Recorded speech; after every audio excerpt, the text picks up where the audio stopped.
Assalamualaikum warahmatullahi wabarakatuh. Perkenalkan, nama saya Ahmad Irfani dengan NIM 2022150193, mahasiswa dari Fakultas Jurusan Teknik Informatika kelas B. Saat ini saya ingin menceritakan salah satu kisah yang tertulis di dalam buku karya dari Bapak Dr. Andes Haji Samsul Munir MA yang berjudul Takorup Cinta, kumpulan kisah-kisah sulfistik peneguh iman.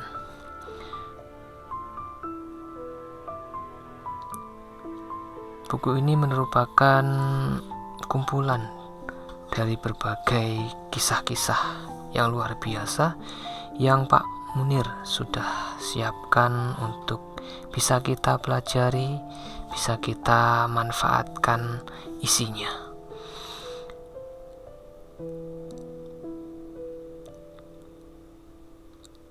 Pembacaan buku ini memiliki tujuan, yaitu untuk memenuhi tugas mata kuliah studi pesantren yang beliau Bapak Samsul Munir Amin ampu. Berikut kisahnya.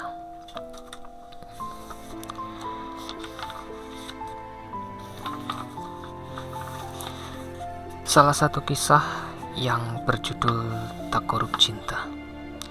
Diriwayatkan bahwa ada seseorang pengembala berjiwa bebas. Dia tidak memiliki harta benda dan bahkan tidak pula untuk menginginkannya. Seluruh yang dimilikinya hanyalah hati yang bersih dan tulus, hati yang selalu membara karena cinta kepada Tuhannya. Dia bersama hewan-hewan ternak yang digembalanya sepanjang hari menjelajahi padang rumput, daratan, dan tanah lapang sambil bernyanyi, berbincang-bincang kepada Tuhan kekasihnya. Di manakah engkau? Bukankah engkau tahu aku abdikan hidup kepadamu? Di manakah engkau? Bukankah engkau tahu hanya seorang hambamu? Demi dirimu aku hidup dan bernafas. Dengan rahmatmu aku ada. Aku akan mengorbankan domba-dombaku untuk memandangmu dan untuk berjumpa denganmu.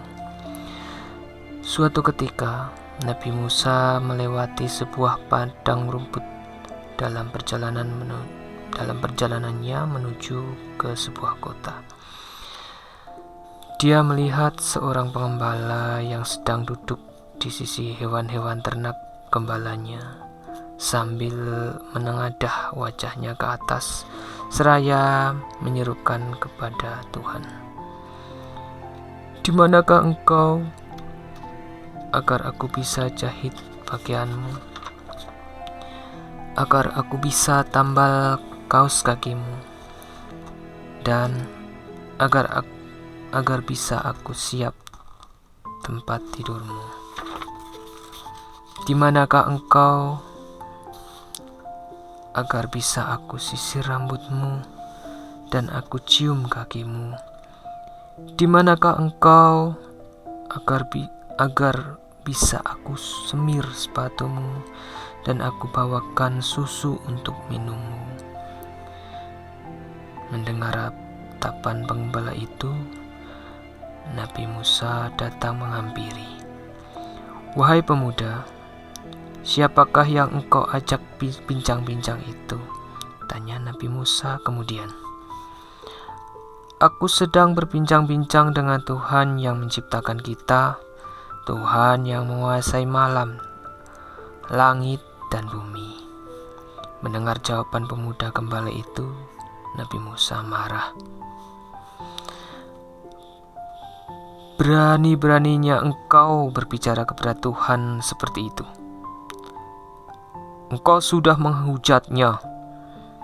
Tutup mulutmu jika engkau tidak bisa mengendalikan lidahmu supaya tidak seorang pun mendengar ucapanmu dan menghina dan meracuni itu. Yang menghina dan meracuni itu. Jangan berbicara seperti itu lagi. Nanti Tuhan akan mengutuk seluruh manusia karena perkataanmu itu. Pemuda gembala itu gemetar mendengar ucapan Nabi Musa.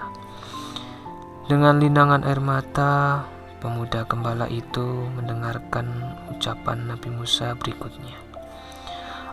Apakah Tuhan itu manusia sehingga dia memakai sepatu dan kaos kaki? Apakah dia seorang bocah yang memerlukan susu untuk membuatnya tumbuh besar? Tentu tidak. Tuhan amat sempurna dalam hidup dirinya sendiri. Tuhan sama sekali tidak membutuhkan sesuatu apapun. Dengan berbicara seperti itu kepada Tuhan, engkau bukan saja telah merendahkan dirimu sendiri, tetapi juga telah merendahkan seluruh makhluk ciptaan Tuhan. Pergilah dan memohonlah ampunan kepadanya jika engkau masih sadar dan waras. Pemuda gembala sederhana dan lugu itu mengerti bahwa ucapan kepada Tuhan sungguh kasar dan kurang ajar. Gembala itu juga tidak mengerti mengapa Nabi Musa menyebutnya sebagai musuh. Akan tetapi dia tahu bahwa seorang nabi utusan Tuhan pasti lebih tahu daripada lain, apalagi daripada seorang gembala seperti dia. Sambil menahan tangisannya, gembala itu berkata kepada Nabi Musa, "Engkau telah membakar jiwaku. Mulai sekarang, aku akan diam dan tidak berkata-kata." Dengan menarik nafas dalam-dalam, dia pergi meninggalkan hewan-hewan gembalanya dan berjalan menuju padang pasir. Nabi Musa telah merasa berhasil karena telah meluruskan jiwa seorang pengembala yang tersesat. Nabi Musa kemudian meneruskan perjalanannya menuju ke sebuah kota.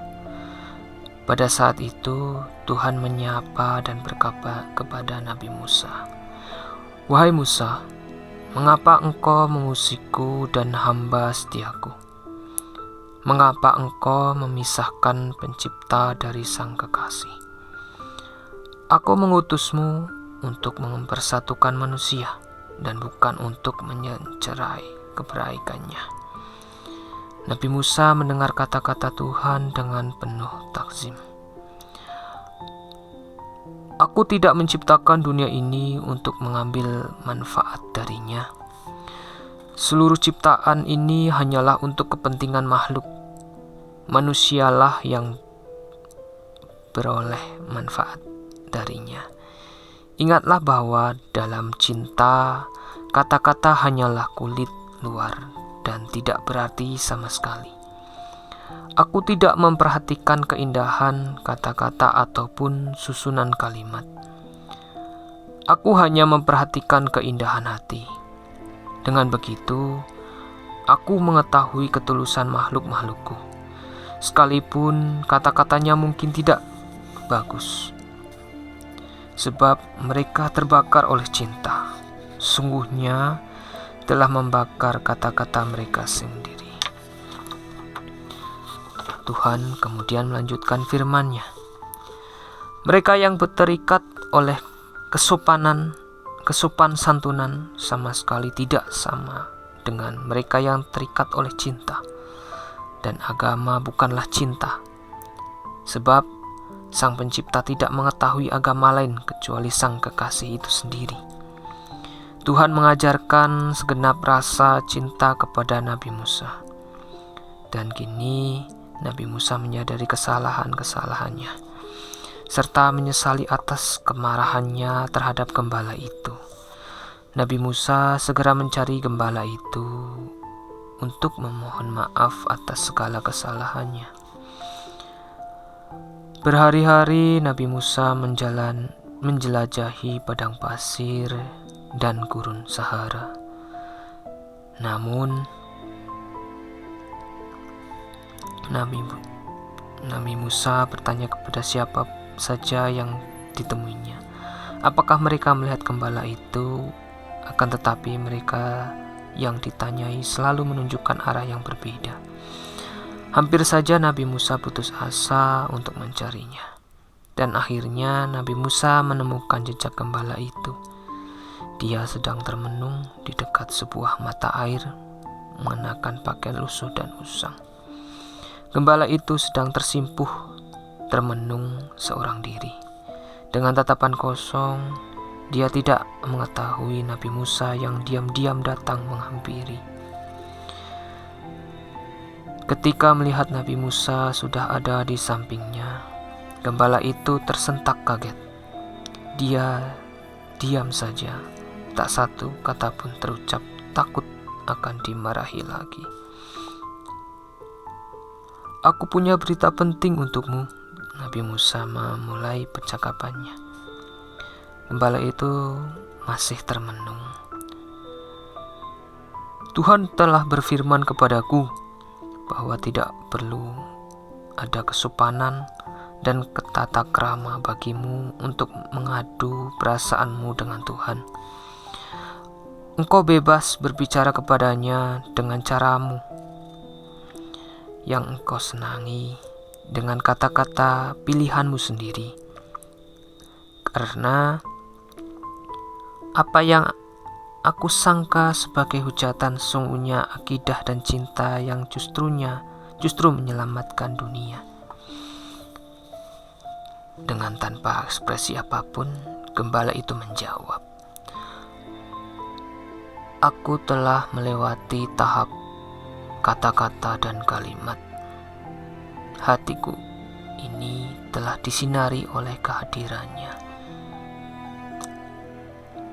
Aku kini tak bisa menjelaskan keadaan yang aku alami kepada engkau, wahai Nabi.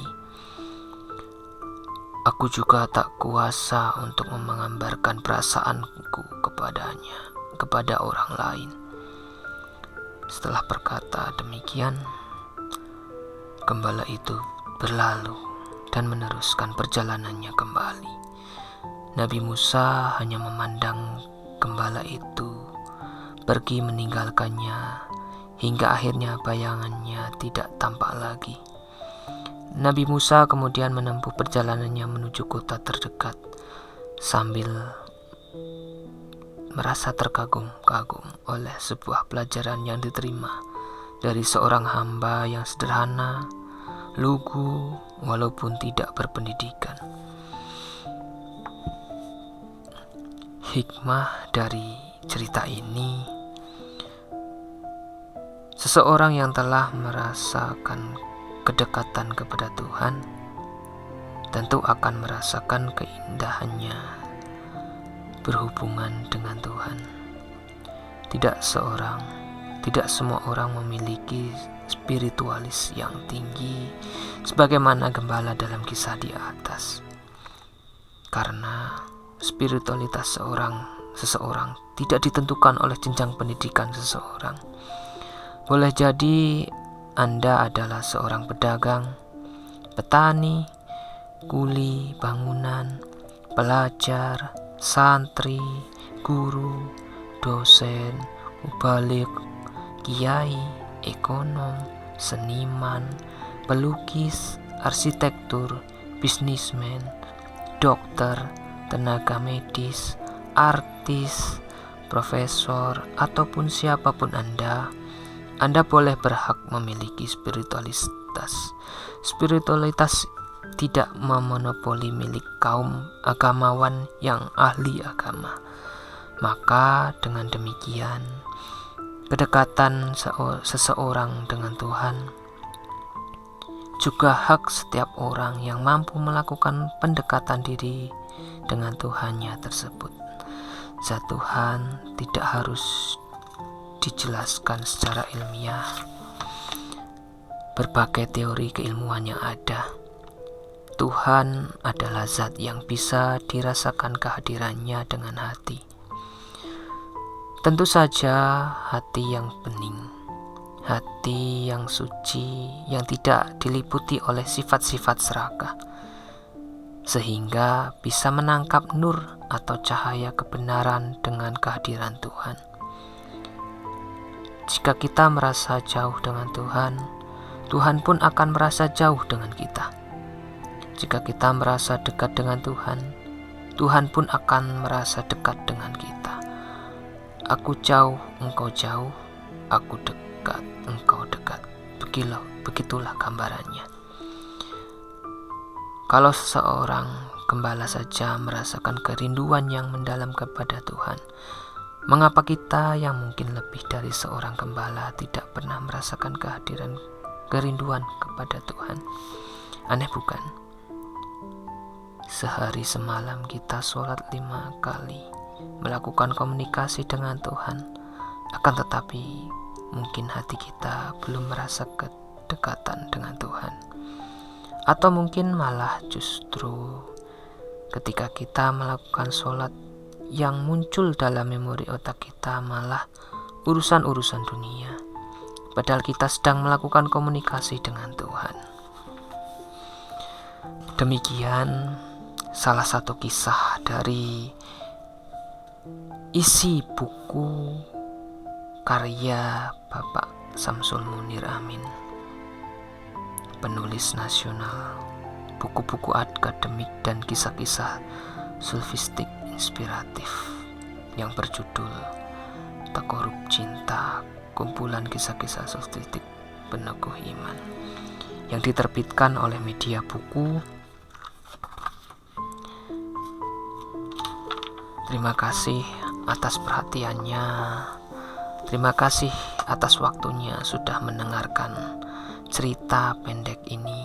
Semoga bermanfaat, semoga menambah rasa cinta kita terhadap Tuhan Yang Maha Esa, terhadap Allah Subhanahu wa Ta'ala yang telah menciptakan kita, yang telah memberikan kasih sayang terhadap kita, sehingga kita diberi kesempatan untuk bisa bertemu, bertutur kata, bersapa salam terhadap sesama, dan bisa menikmati momen-momen indah di dunia ini, dunia yang sebentar, dunia yang sementara. Wassalamualaikum warahmatullahi wabarakatuh.